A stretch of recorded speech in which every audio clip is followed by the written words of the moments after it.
Hey, my name is Zane, and this is my channel When Grace Speaks.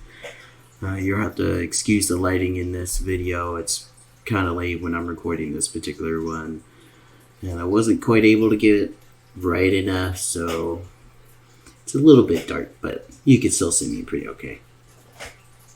So in this video, we're going to be going over the rest of Dr. Brown's video, Can You Be Gay and Christian?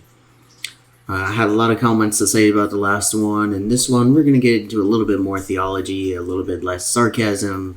We still sprinkle a little sarcasm in there, here and there, just to keep things interesting. And let's not waste any time. Let's get into it. On to Leviticus, we see that there were some laws God gave Israel to keep them separate from the nations. Like, as for homosexual practice in Leviticus, God calls it detestable, and it doesn't get any less detestable if you do it over and over with the same person. So let's look at this verse in particular that Dr. Brown is talking about, Leviticus 18:22 ESV version. In the King James Version, it says, "Thou shalt not lie with mankind as with womankind. It is an abomination." So that's what King James says. It's always good to look at it in a couple of different versions just to make sure that you're getting it across. Also take a look in NLT. This one is a more modern translation, so you see they changed that to "do not practice homosexuality. Having sex with another man as with a woman, it is detestable sin." That is a very different sentence than the King James Version. Very, very different. King James says, "Thou shalt not lie with mankind as with womankind. It is an abomination." One sentence, straightforward. This one is two sentences. It says, "Do not practice homosexuality. Having sex with another man as with a woman. It is a detestable sin." This entire sentence is added in. This whole thing, it's not in this one. This one says it's an abomination, but it's all part of the same sentence. Now I understand, they get this from an abomination, but I just want to point out the fact that it's very different. Now, King James isn't the perfect translation, no, but it is an older translation before homosexuality was a common word to use in the Bible. So it's good to go back and look at the King James because you can get a different perspective on it. So if you go back to the original Greek in this verse, you understand that what's really being discussed here is pedophilia. The original really is talking about a man lying with a boy in the same way he would with a woman. And this was something we talked about in the last video.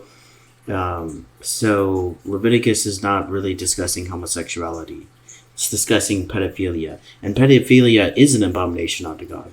So in that situation, I would agree.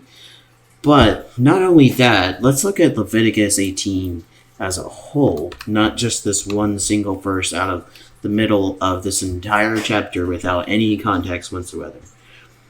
So the start of the chapter, what does it say? "And the Lord spake unto Moses, saying," the Lord spoke to Moses. So what's happening? God is talking to Moses. Okay. Who's Moses, you may ask, for any of those who are not super familiar with Bible theology. Moses is from a time period when the Jewish people were under slavery by the Egyptians in ancient times.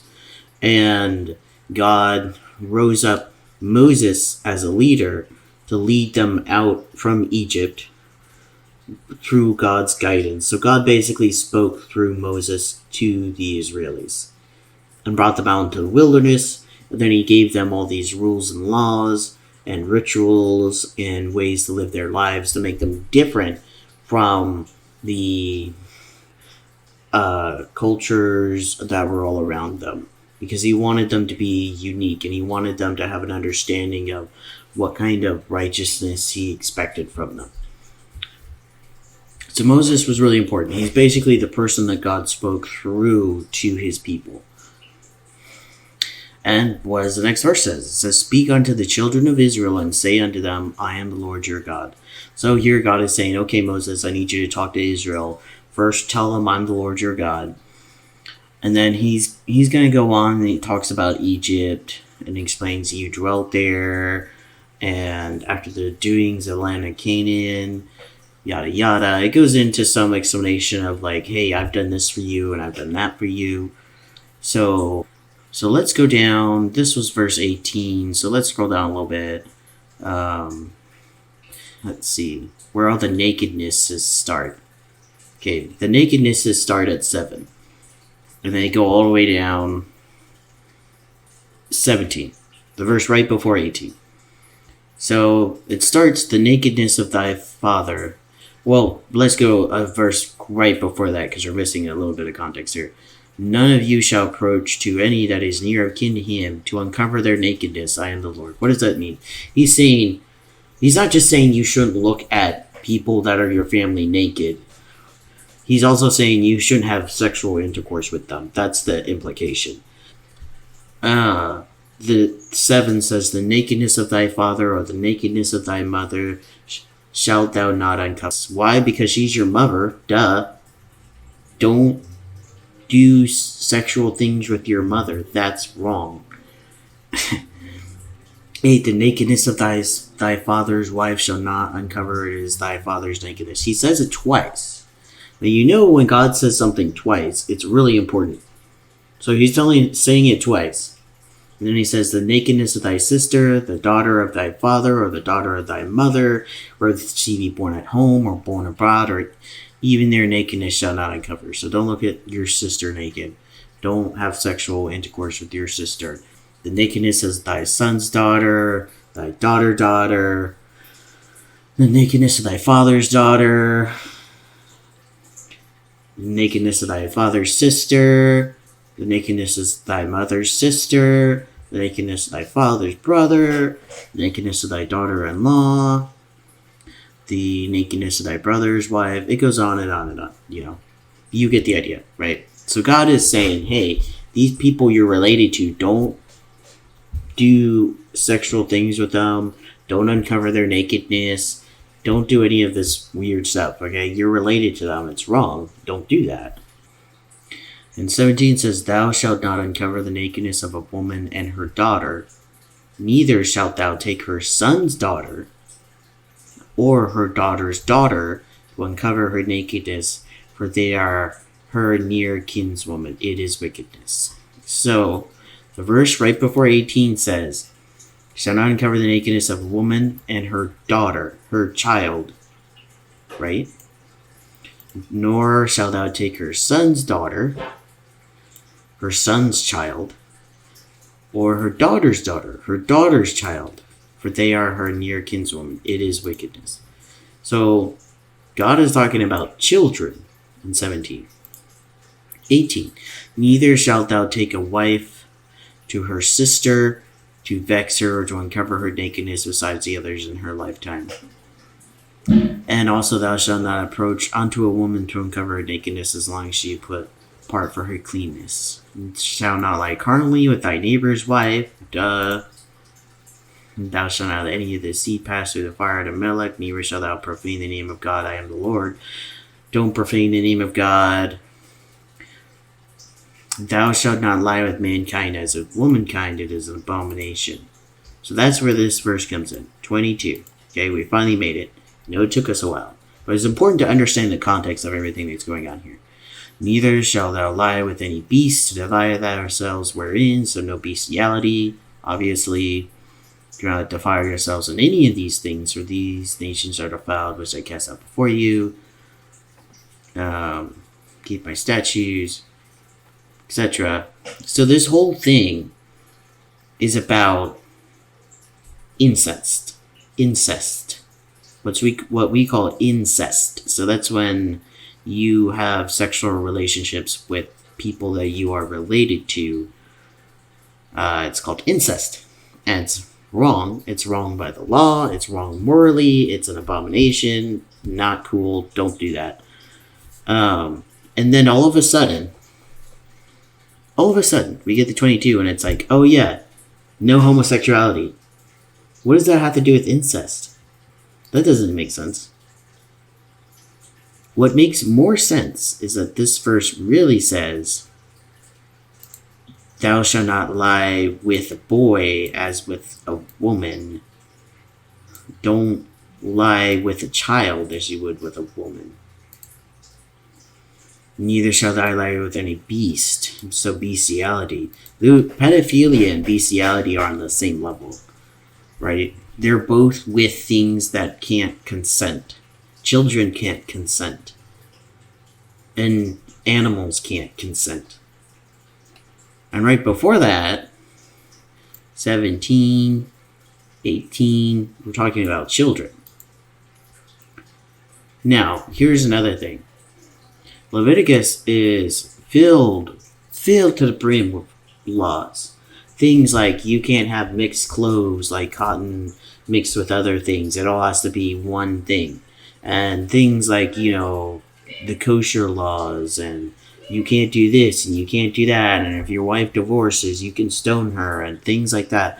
So how can you take one law out of Leviticus, the entirety of Leviticus, and only apply